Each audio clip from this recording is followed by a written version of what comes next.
सपना टूटता है तो दिल भी जलता है, और दिल जलता है तो उस दर्द की दवा कोई नहीं दे पाता। ये दर्द इंडिया अलायंस के घटक दलों को हो रहा है, दर्द नीतीश कुमार के साथ छोड़ने का। कांग्रेस भले ही कहे कि नीतीश के जाने से कोई फर्क नहीं पड़ता, लेकिन जिस दावे के साथ इंडिया अलायंस की नींव रखी गई थी, अब वो आखिरी सांसें ले रहा है, और बीजेपी भी इंडिया अलायंस के बहाने कांग्रेस पर चुटकी ले रही है। अब राजनीति में हाशिए पर आई हुई पार्टी कांग्रेस और राहुल जी उनके नेता, तो उसका कोई मतलब नहीं है। दिल के टुकड़े हजार हुए, कोई यहाँ गिरा कोई वहां गिरा। तो ये इंडिया गठबंधन जब से बना तब से ही गंभीर बीमारियों से ग्रस्त हो गया। तरह तरह के नाना प्रकार के वायरस इसमें आ गए,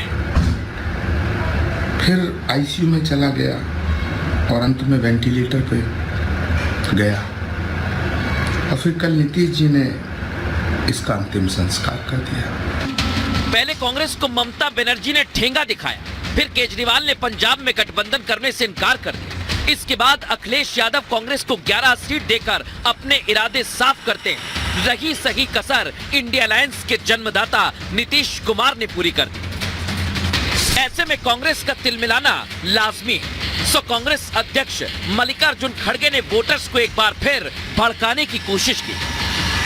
ये आखिरी चुनाव है, मोदी अगर फिर से आए तो नए चुनाव होंगे, नहीं करने देगा और डिक्टेटरशिप आएगी। कांग्रेस से खुद से अपना घर सिमट नहीं रहा, ना नेता है, ना सोच है, ना नीति है। गठबंधन के नेताओं को समेटने और रखने में वो असफल साबित। वहीं ईडी एक्शन में है और लालू से जमीन के बदले नौकरी घोटाले पर पूछताछ कर रही है। ईडी झारखंड के सीएम हेमंत सोरेन की तलाश में भी है। सोरेन को जमीन घोटाले को लेकर 10वीं बार समन दिया गया। ऐसे में सवाल ये, क्या भ्रष्टाचारी नेताओं पर लगाम कसना, सियासत का नाम देना विपक्ष की आदत है? सवाल ये भी है कि इंडिया अलायंस अपने स्वार्थ की वजह से वेंटिलेटर पर है, तो इसमें मोदी को दोषी बताना सही है? और सबसे बड़ा सवाल ये कि कांग्रेस के पास अब वोटर्स को भड़काने के अलावा कोई मुद्दा नहीं बचा है। पूछता है भारत। जी हाँ, पूछता है भारत। मेरे साथ है भारतीय जनता पार्टी के राज्यसभा के सांसद सुधांशु त्रिवेदी। ऑन एयर नहीं है शर्मा जी, ऑन एयर ले आइए उनको।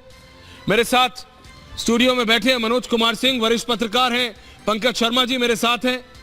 पूर्व सांसद राज्यसभा संजय जी मेरे साथ जुड़े हुए हैं लिंक से। रत्नाकर त्रिपाठी कांग्रेस के नेता जुड़े हुए हैं। राजीव रंजन जेडीयू से। संजय सरकार तृणमूल कांग्रेस से।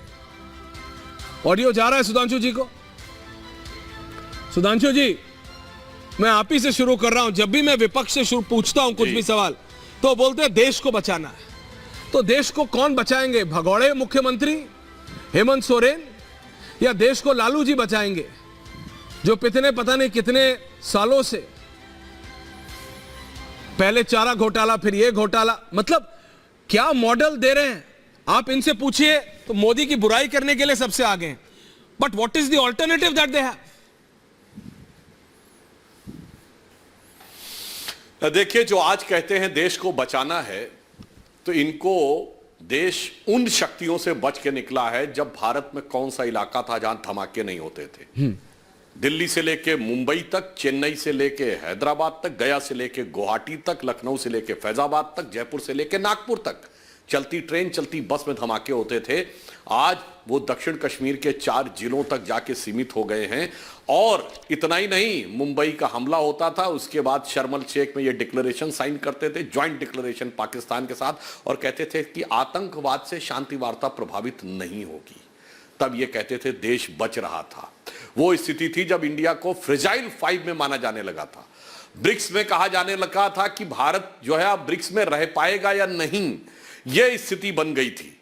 तब इनके जमाने में हम वहां से निकाल के लाए हैं मोदी जी उस स्थिति में कि आज भारत 5वीं बड़ी अर्थव्यवस्था है, चौथा बड़ा स्टॉक एक्सचेंज है, तीसरा बड़ा ऑटोमोबाइल का मैन्युफैक्चरर है, दूसरा बड़ा मोबाइल हैंडसेट का मैन्युफैक्चरर है, नंबर 1 का इंफ्रास्ट्रक्चर में इन्वेस्ट करने वाला है, foreign exchange reserve all time high $620 billion है और हम अर्थव्यवस्था में सभी G7 G8 कंट्रीज में सबसे ऊपर हैं। आत्मरक्षा और आत्म सुरक्षा में भारत का सॉफ्ट स्टेट का दौर खत्म हो गया है। अब भारत घुस के मारता है और ये दुनिया को दिखा भी दिया। और सांस्कृतिक गौरव का यह प्रतीक देखिए, कहां रामलला टाट में थे और 2005 में उनके आतंकवादी हमला हुआ था।